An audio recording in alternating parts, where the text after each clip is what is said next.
Eh, kenapa ya air hujan suka berhenti di jalan? Air hujan sebenarnya mau jalan ke tanah, ke sungai, ke laut. Tapi kadang jalannya tertutup. Kalau selokan bersih, air bisa mengalir.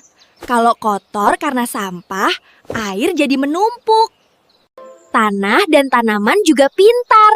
Mereka menyerap air hujan supaya tidak kebanyakan di atas. Di rumah, kita bisa bantu juga.